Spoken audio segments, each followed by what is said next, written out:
আর এই ড্রাইভারের কাজ করেই আমাদেরকে বড় করে তুলেছে, মানুষ করে তুলেছে। তারপর আমি বড় হয়ে স্ট্রাগল করে যখন এই জায়গাটা অ্যাচিভ করলাম, তখন আমি বাবাকে বলেছিলাম যে বাবা তুমি তোমার কাজটা ছেড়ে দাও।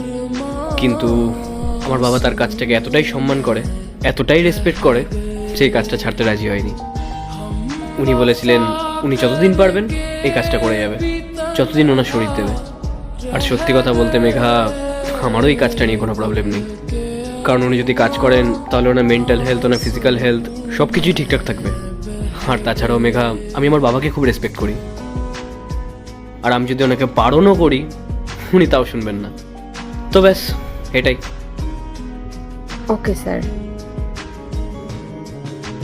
কি হয়েছে, তোমাকে একটু নার্ভাস বলে মনে হচ্ছে? সব কিছু ঠিক আছে তো? আসলে আমি ওই জিনিসটা নিয়েই ভাবছি যে কিছুক্ষণ আগে আপনি আমার ড্রাইভার ছিলেন, এখন আবার boss. Okay, leave it, come to the project. আমি তোমাকে এখানে এই কারণেই ডেকেছিলাম কারণ আমরা একসাথে কাজ করতে পারবো না। আসলে কি বলো তো, তোমার এই প্রজেক্টটায় না অনেকগুলো ভুল রয়েছে, আর সেটা যদি আমি এখন কারেকশন করতে যাই তাহলে আমার অনেকটা টাইম ওয়েস্ট হয়ে যাবে। তো সেই কারণে আমি ভাবলাম যে তোমাকে ডেকেই মানা করে দিই। স্যার, আপনি প্লিজ এই প্রজেক্টটা আর একবার পড়ে দেখুন। আর এটার মধ্যে যে যে প্রবলেমগুলো আছে আমি সেগুলো ঠিক করে নেব, আই প্রমিস।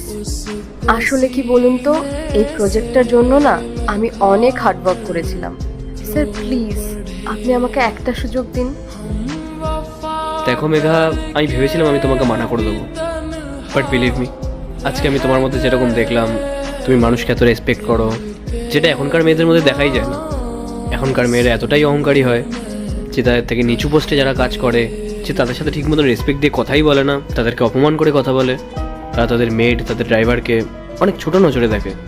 কিন্তু তুমি একদমই ওরকম না। তুমি তাদের থেকে অনেকটাই আলাদা। তুমি খুব ভালো করেই জানো যে মানুষকে কী করে রেসপেক্ট করতে হয়, কীভাবে তাদের সঙ্গে কথা বলতে হয়। আর তোমার এই বিহেভিয়ারটাই আমার খুব ভালো লেগেছে। তাই আমি ভাবছিলাম যে তোমার সঙ্গে ডিলটা করাই যায়। আসলে কি বলো তো, ভালো ডিল, ভালো প্রফিটেবল ডিল তো সবসময় পাওয়া যায়, বাট ভালো মানুষের সঙ্গে কাজ করার সুযোগ সবসময় পাওয়া যায় না।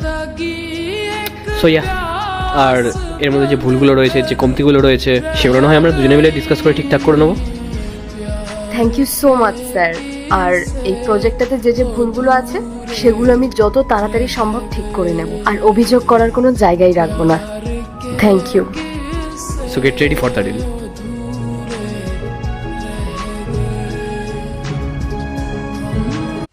পার্ট 2 দেখতে সাবস্ক্রাইব করো ভেলকু 78M।